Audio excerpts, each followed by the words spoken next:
राधा को कई सालों तक बच्चा नहीं हुआ। इसी बात के लिए राधा की सास सावित्री उसे ताने देती थी। राधा माँ दुर्गा की परम भक्त थी। वो रोजाना ही माँ दुर्गा के मंदिर जाती और अपने लिए संतान मांगती। एक रात राधा को स्वप्न में माँ दुर्गा के दर्शन हुए। राधा, मैं तुम्हारी भक्ति से प्रसन्न हूँ। तुम्हारी झोली में जल्दी ही एक सुंदर बालक खेलेगा। इतना कहते ही माँ दुर्गा अंतर्ध्यान हो गई। राधा सपने की बात अपनी सास और पति को बताने लगी। उससे पहले ही सास ने राधा से ऐसा कुछ कह दिया जिस कारण राधा का दिल टूट गया। राधा, अपने माता पिता को बोल देना कि हम सुरेश की दूसरी शादी कर रहे हैं। तुम तो इस घर को चिराग दे नहीं सकती हो, इसलिए हमें तो दूसरा रास्ता अपनाना होगा। माँ जी, दुर्गा माता ने कल रात मुझे सपने में दर्शन दिए थे। उन्होंने मुझे कहा था कि बहुत जल्द मैं माँ बनने वाली हूँ और मेरी गोद में बच्चा खेलेगा। हाँ, इतने सालों में तो जैसे हमारे घर में बच्चों की लाइन लग गई हो। मुझे विश्वास नहीं है इन झूठे सपनों पर। पहले भी तुझे कई बार तेरी दुर्गा माँ ने सपने में दर्शन दिए हैं, पर अभी तक उन्होंने बच्चा तो दिया नहीं। पिछले कई महीने से तू मुझे ऐसा ही कह रही है कि तुझे माँ दुर्गा का सपना आता है। अरे सपना तो आ रहा है, सच कब होगा? माँ, इसकी बातों पर ध्यान मत दो। तुम मेरे लिए दूसरी लड़की देखना शुरू कर दो। मैं भी तंग आ गया हूँ। लोग बातें बनाते हैं कि शायद मैं ही बच्चा नहीं कर सकता, पर किसी को क्या पता कि कमी इसमें है। ये बांझ है। अचानक राधा बेहोश होकर गिर जाती है। कुछ देर बाद गांव के एक डॉक्टर ने राधा का चेकअप किया और सबको खुशखबरी दी। बधाई हो, आपकी बहू माँ बनने वाली है। क्या सचमुच हमारी बहू माँ बनने वाली है? ये तो बहुत खुशी की बात है डॉक्टर साहिबा। हम तो कब से इस दिन का इंतजार कर रहे थे। मैं अभी मिठाई लेकर आता हूँ। माँ जी, मैंने आपको कहा था ना, माँ दुर्गा ने मुझे सपने में कहा है और देखिए मेरा सपना सच हो गया। हाँ बहू, तू सच कह रही थी। अब मुझे तुझसे कोई शिकायत नहीं है। बस अब जल्दी से इस घर में बच्चे का जन्म हो जाए तो ढेर सारी खुशियाँ आ जाएंगी। उस दिन से राधा की सास और पति ने उसका खूब ख्याल रखना शुरू कर दिया। इधर राधा बच्चे के आने की प्रतीक्षा कर रही थी। उधर माँ दुर्गा के चेहरे पर चिंता की लकीरें देखकर नारद मुनि उनसे इस चिंता का कारण पूछ रहे थे। हे जगदम्बा, आपके चेहरे पर चिंता की लकीरें कैसी? अब तो आपके आशीर्वाद से आपकी भक्त राधा माँ बनने वाली है। देवर्षि नारद, मेरी चिंता राधा के आने वाले बच्चे के लिए है। राधा के घर जिस बच्चे का जन्म हो रहा है, वो बच्चा अपने पिछले कर्मों के कारण एक पैर से विकलांग होगा। पर माता, आप तो ऐसी अनहोनी होने से रोक सकती हैं। देवर्षि नारद, पिछले जन्म के कुछ कर्म हमेशा हमारे साथ चलते हैं, इसलिए शुरू के 5 वर्ष तक इस बच्चे को अपने पिछले जन्म के कर्म काटने होंगे। उसके पश्चात ही मेरी कृपा से ये बच्चा फिर से ठीक होकर चलने लगेगा। राधा मेरी परम भक्त है। मैं जानती हूँ उसका आने वाला बच्चा भी इस जन्म में मेरा भक्त बनेगा और मेरी ममता से वो सभी कठिनाइयों से बचता रहेगा और फिर राधा के जीवन के सारे दुख दूर हो जाएंगे। बस राधा को मुझ पर पूर्ण विश्वास और संयम रखना होगा। कुछ समय बाद माँ दुर्गा के आशीर्वाद से राधा एक बहुत ही सुंदर बालक को जन्म देती है, पर बालक जन्मजात विकलांग है।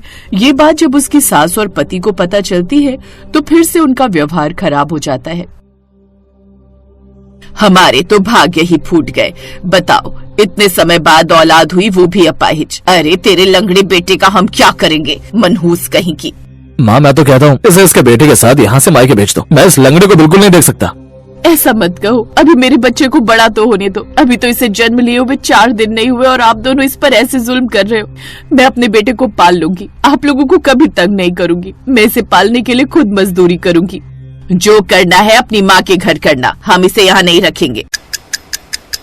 राधा की सास और पति ने उसे घर से निकाल दिया। राधा रोती हुई अपने बच्चे को लेकर मायके आ गई और उस दिन से राधा ने खुद से मजदूरी करना शुरू कर दिया। राधा ने अपने बेटे का नाम तिलक रखा। तिलक धीरे धीरे बड़ा होने लगा, पर वो चल नहीं पाता था। राधा उसे गोदी में उठाकर नहलाती, धुलाती, तैयार करती और माँ दुर्गा के मंदिर लेकर जाती। तिलक राधा के साथ मिलकर माँ दुर्गा की पूजा करता। तभी मंदिर के पुजारी बाबा उसके पास आए और उससे बोले, राधा बेटी, तुम कह रही थी ना वैष्णो देवी के लिए बस जाएगी, तो मैं तुम्हें बता दूं, अगले हफ्ते वैष्णो देवी यात्रा के लिए मुफ्त बस सेवा दी जा रही है। तुम चाहो तो वैष्णो माता की यात्रा पर जा सकती हो। तुम्हारा मन था ना तिलक को माता वैष्णो के दर्शन कराने का? हाँ पंडित जी, मन तो बहुत है तिलक को माँ दुर्गा के मंदिर वैष्णो धाम ले जाने का। वैसे इससे अच्छा मौका मिलेगा भी नहीं। मैं चली जाऊंगी पंडित जी, आप मेरे लिए बोल दो। राधा बहुत खुश थी। वो अपनी माँ के साथ बेटे तिलक को लेकर वैष्णो देवी की यात्रा पर जाती है। कटरा पहुँचने के बाद वो लोग वैष्णो देवी की चढ़ाई शुरू करते हैं। कुछ घंटे बाद राधा वैष्णो धाम पहुँचती है। राधा तिलक को वहीं एक बेंच पर बिठा देती है। माँ, आप तिलक का ध्यान रखो, मैं प्रसाद खरीद लूँ, फिर हम दर्शन को चलेंगे। ठीक है बिटिया, तू प्रसाद ले आ, तब तक मैं तिलक को देखती हूँ। राधा प्रसाद लेने के लिए चली जाती है। नानी माँ, मुझे बहुत प्यास लगी है, पानी पीना है। पानी पीना है बेटा, मैं सामने नल से लेकर आती हूँ।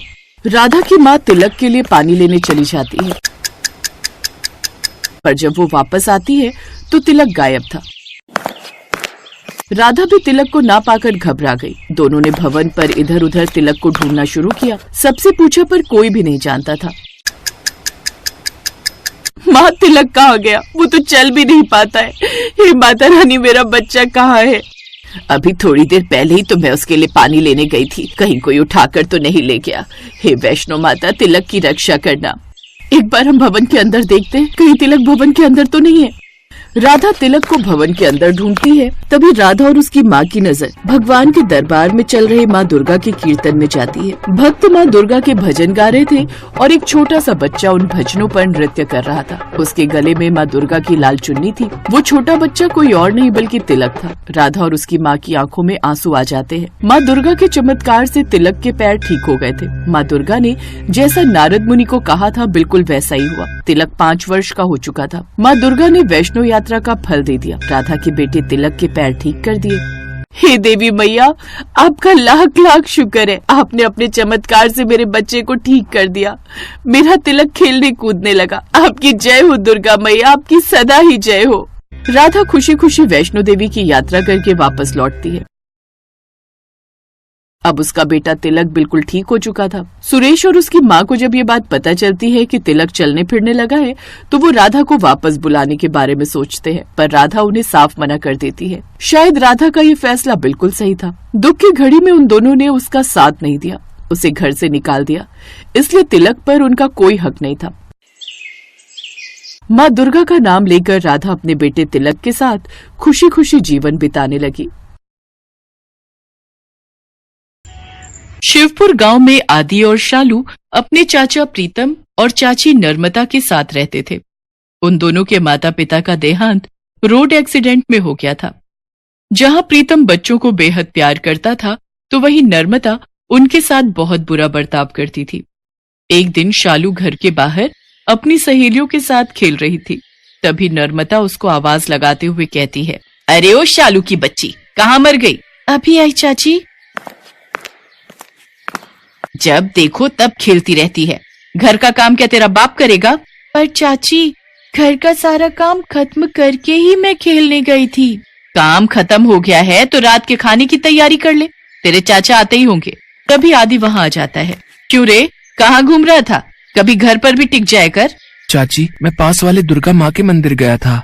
मंदिर जाने की क्या जरूरत थी? खेत पर ही चला जाता अपने चाचा का हाथ बटाने, उन्हें भी कुछ आराम मिल जाता। हाँ चाची, पहले खाना खा लूं फिर चला जाऊंगा। पर खाना तो खत्म हो गया, अब रात को ही मिलेगा। आदि बिना कुछ खाए भूखा ही खेत पर जाने के लिए निकल जाता है।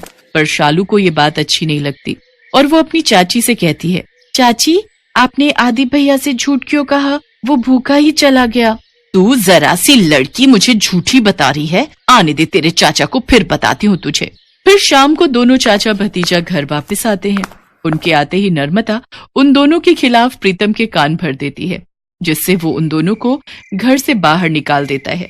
रात को ठंड में दोनों सड़क पर चले जा रहे थे। तभी शालू कहती है, आदि भैया, अब हम क्या करेंगे? हम कहाँ जाएंगे? तू चिंता मत कर शालू, तुझे याद नहीं जब हम पर कोई भी मुसीबत पड़ती थी तो माँ क्या करती थी? मुझे तो कुछ भी याद नहीं भैया, मैं तो बहुत छोटी थी ना।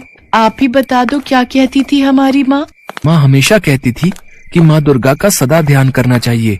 उनकी पूजा करने वालों पर कभी कोई मुसीबत नहीं आती। चल, अब हम सीधा माँ दुर्गा के ही मंदिर चलते हैं।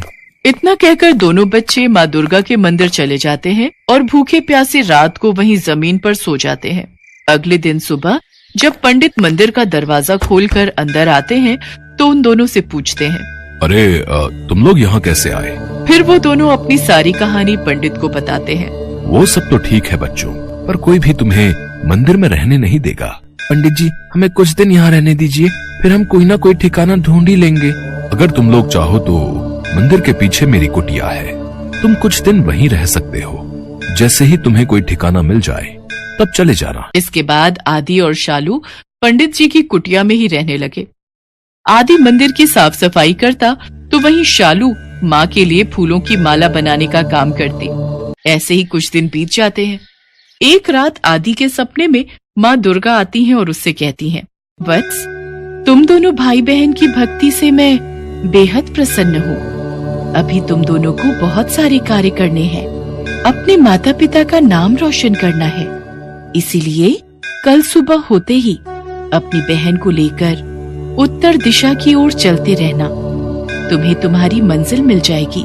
आदि चौंक कर उठकर बैठ जाता है, लेकिन जैसे ही वो अपने अगल बगल देखता है तो वहाँ कोई नहीं होता। अगले दिन सुबह वो पंडित जी को सारी बात बताता है। पंडित जी ने उन्हें खाना और कुछ पैसे दे दिए।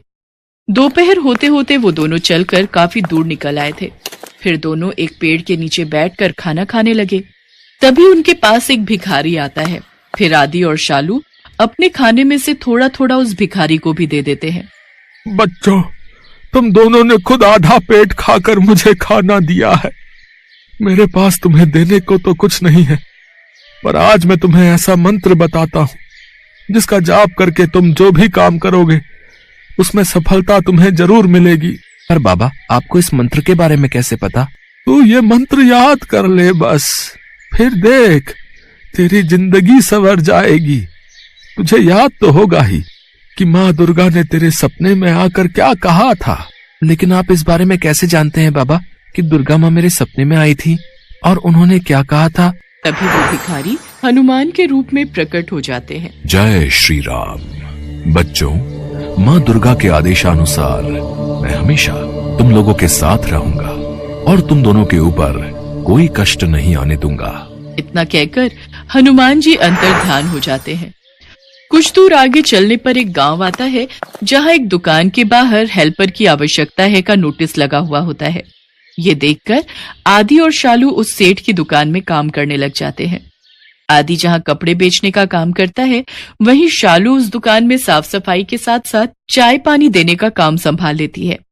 कुछ समय बाद आदि और शालू सेठ जी से कपड़े लेकर गांव-गांव बेचने निकल पड़ते हैं। उनके कपड़े हाथों हाथ बिक जाते हैं।